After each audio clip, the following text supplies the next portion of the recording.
2026 সালের আইপিএলের মিনি নিলামকে সামনে রেখে 350 ক্রিকেটারের চূড়ান্ত তালিকা প্রকাশ করেছে ভারতীয় ক্রিকেট বোর্ড বিসিসিআই। সেই 350 ক্রিকেটারের মধ্যে 110 জন ক্রিকেটার হলেন বিদেশি ক্রিকেটার, আর সেই বিদেশি ক্রিকেটারের 110 জনের মধ্যে আছেন বাংলাদেশ থেকে 7 জন। তবে 7 ক্রিকেটার আইপিএলের চূড়ান্ত তালিকায় জায়গা পেলেও বাংলাদেশি এই 7 ক্রিকেটার থেকে 3 জনের জায়গা হতে পারে আইপিএলে, এমন সম্ভাবনা উঠে এসেছে এবার। বাংলাদেশের 7 ক্রিকেটারের মধ্যে 3 জন পেতে পারেন দল। লম্বা সময় আইপিএলে খেলার অভিজ্ঞতা আছে মোস্তাফিজুর রহমানের। মিনি নিলামে মোস্তাফিজকে দলে চাইবে আইপিএলের একাধিক ফ্র্যাঞ্চাইজি। ভিত্তিমূল্য 2 কোটি রুপির ক্যাটাগরিতে আছেন ফিজ। নিলামের 2 নম্বর সেটে আছেন মোস্তাফিজুর রহমান। টাইগার এই পেসারকে আরও একবার দলে নিতে চাইবে চেন্নাই সুপার কিংস। চিদাম্বরম স্টেডিয়ামের পিচের সুবিধার কথা চিন্তা করে মোস্তাফিজকে দলে নিয়ে 2024 সালে দারুণ সুফল পেয়েছিল দলটি। 9 ম্যাচে 14 উইকেট শিকার করেছিলেন টাইগার পেসার।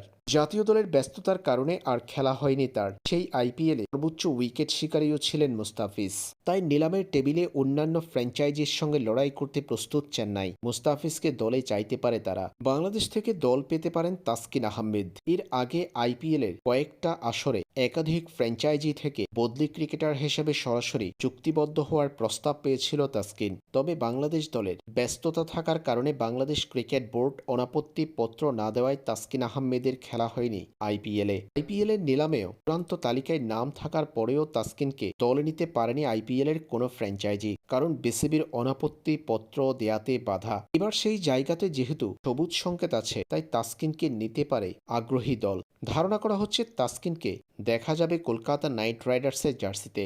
কলকাতা টাইগার এই পেসারকে দলে নিতে অন্যান্য ফ্র্যাঞ্চাইজিগুলোর সঙ্গে লড়াই করতে প্রস্তুত। বাংলাদেশি ক্রিকেটারদের দলে ভিড়িয়ে এর আগেও কলকাতা নাইট রাইডার্স ব্যাপক সাড়া পেয়েছিলেন আইপিএলে। তাই যোগ্যতা সম্পূর্ণ টাইগার ক্রিকেটার পেলে সেই সুযোগ হাতছাড়া করবে না ফ্র্যাঞ্চাইজিটি। এছাড়াও এবারের মিনি নিলাম থেকে সবচেয়ে বেশি অর্থ ব্যয় করতে পারবে তারা। পেস ইউনিটকে নতুন করে সাজাবে কলকাতা। অ্যান্ড্রিক নরকিয়াকে ছেড়ে দেওয়ায় সেই জায়গাতে তাসকিনকে নিতে পারে তারা। বাংলাদেশ থেকে তৃতীয় ক্রিকেটার যিনি দল পেতে পারে তিনি হলেন রিশাদ হোসেন। টাইগার এই লেগিস সম্প্রতি সময়ে বিশ্ব ক্রিকেটে সাড়া ফেলে দিয়েছেন। চমৎকার লেগ স্পিন আর শেষ অংশে দুর্দান্ত ফিনিশিং রিশাদকে বিশেষ করে তুলেছে আইপিএল এর ফ্র্যাঞ্চাইজিগুলোর কাছে। একজন পরিপূর্ণ লেগ স্পিনার আর ফিনিশার হিসেবে রিশাদকে দলে নিতে পারে আইপিএল এর যে কোনো ফ্র্যাঞ্চাইজি। লেগ স্পিনের ঘূর্ণি জাদুর পাশাপাশি ব্যাট হাতে 4 ছক্কা হাঁকার সক্ষমতা রিশাদের বিশেষত্ব বাড়িয়ে দিয়েছে কয়েক গুণ। তাই ধারণা করা হচ্ছে রিশাদের জন্য লড়াই করবে আইপিএল এর একাধিক ফ্র্যাঞ্চাইজি।